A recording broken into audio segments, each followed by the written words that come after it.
Magandang araw mga kabihog, another day, another vlog, kaya samahan niyo ako sa aking mini vlog for today's video.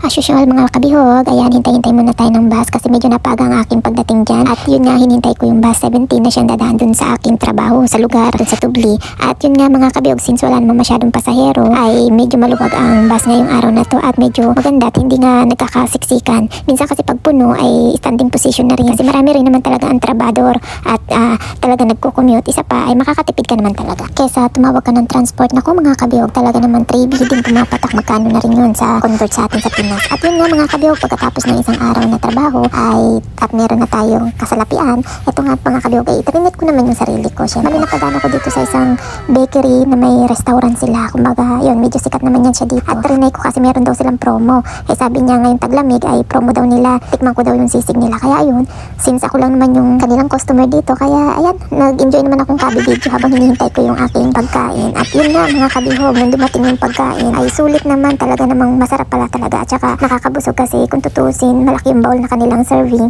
at meron pang toppings na egg, tapos may kunting mga salad, mga gulay-gulay pa dyan. Pero sulit yung kanilang sisig, masarap talaga. Hindi masasayang yung 1BD mo. Kaya ayun, since nga lang medyo yata na maaga ako, kaya parang ang dating ay inupahan ko yata itong isang buong restaurant nila dito sa taas. Pero yun nga, since nga mas maganda nga yung nag-iisa, walang halubildong kaibahan. Pero after niya, nung matapos naman akong kumain, ay isa-isa na lang may dating na mga customer. At ayun nga, kabiyog, nag-enjoy naman ako dun sa pagkain na isinerve nila. Talagang ay limas mga kabiyog, talagang gutom ang inabot.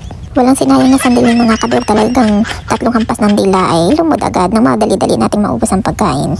At ayan nga mga kabihog, kinabukasan, back to work, back to reality na naman. At ito nga yung pinakamagandang place na lagi kong gustong tingnan mga kabihog. Kasi tingnan mo naman nahawal na naglalakad ka dito at kahit ikaw lang mag-isa, wala naman sa'yo dito makikialam kasi nga medyo private naman itong looban na to. At tingnan mo naman mga kabihog, ang daming bangka na parang pangisda nila yan talaga. At hindi mataas ang tubig ngayon, medyo ma-low tide at tingnan mo naman kung gaano kalaki ang sikat ng araw. Ang laki-laki niya talaga mga kabihog, parang napakalapit na niya sa kalupaan kung titingnan mo. At ang ganda ng sikat ng araw. Yun nga lang mga kabihog, ang kagandahan ay taglamig na, hindi masakit sa balat at hindi rin masakit parang tingnan kasi nga minsan pag tag-init ay napakasakit man yan sa balat kahit alas 6:30 pa lang ng umaga. Naku, tagaktak talagang pawis. Nung nakaraan mga kabihog ay talaga naman doble-doble ang dala kong mga pamalit kasi iba yung panlakad ko, tapos pagdating ko sa trabaho kailangan ko talagang magpalit, totally palit lahat kasi nga ay basang-basa sa pawis mga kabihog. Ganun talaga ang init dito. Kumbaga yung alas 6 ng umaga dito pang alas 3 na sa atin dyan sa Pinas, ganun katindi yung init. Pero okay din naman kasi nga at least iba yung pawis sa umaga kasi kaysa sa hapon. Yun lang ang kagandahan. Siya mga kabihog, napapahaba na naman ang aking kabutugan. So don't forget to like, share, and subscribe mo na rin mga kabihog ha. Thanks for watching!